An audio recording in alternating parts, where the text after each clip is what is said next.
L'histoire que je vais vous raconter aujourd'hui commence il y a très longtemps, dans une ville animée de Mésopotamie appelée Ur. C'est là que vivait un homme du nom d'Abram et sa femme, Saraï. Leur vie était confortable, entourée de leur famille et de leurs traditions. Mais un jour, tout a basculé. Abram a reçu un appel divin, une voix qui lui disait de tout quitter. Sa patrie, sa famille, tout ce qu'il avait toujours connu. La destination, une terre lointaine que Dieu lui montrerait, la terre de Canaan. Imaginez le courage qu'il a fallu à Saraï pour suivre son mari dans cette aventure incertaine.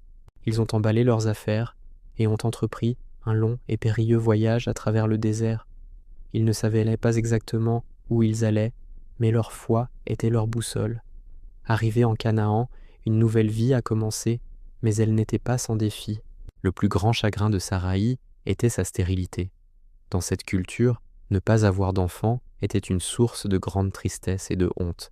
Les années passaient, et le rêve de Saraï de tenir un enfant dans ses bras semblait de plus en plus impossible. Pourtant, au milieu de ce désespoir, Dieu a fait une promesse incroyable à Abram. Il lui a dit de regarder les étoiles dans le ciel et lui a promis que sa descendance serait tout aussi innombrable. C'était une promesse qui semblait folle, irréalisable. Pour marquer ce pacte extraordinaire, Dieu a même changé leur nom. Abram est devenu Abraham, ce qui signifie père d'une multitude, et Saraï est devenue Sarah, signifiant princesse.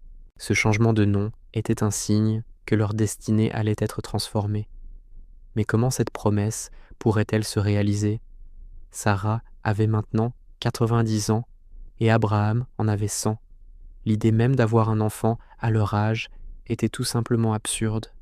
D'ailleurs, quand Sarah a entendu cette prophétie, elle a ri, un rire de doute, d'incrédulité, mais peut-être aussi un rire nerveux face à une possibilité si folle. Et pourtant, l'impossible s'est produit.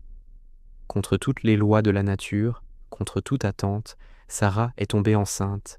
La naissance de leur fils, Isaac, qui signifie « il rit », fut un véritable miracle, la preuve vivante que rien n'est impossible à Dieu. Ce rire de doute s'est transformé en un rire de joie pure et d'émerveillement. Ce moment a tout changé. Isaac n'était pas seulement un fils, il était l'accomplissement d'une promesse divine, le début d'une nouvelle ère. Sarah, la femme qui avait passé sa vie à pleurer son infertilité, est devenue la mère fondatrice, la matriarche d'une nation entière. Son histoire est bien plus qu'un récit ancien. C'est une leçon puissante sur la foi, la patience et l'espoir face à l'impossible.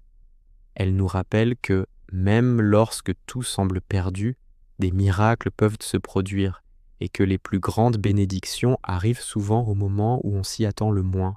L'héritage de Sarah traverse les millénaires, inspirant des millions de personnes à croire en la puissance des promesses et à ne jamais abandonner leurs rêves, aussi fous puissent-ils paraître. Merci d'avoir regardé cette vidéo. Si cette histoire vous a touché, n'hésitez pas à laisser un commentaire, à aimer la vidéo et à vous abonner pour ne pas manquer nos prochains récits. À très bientôt.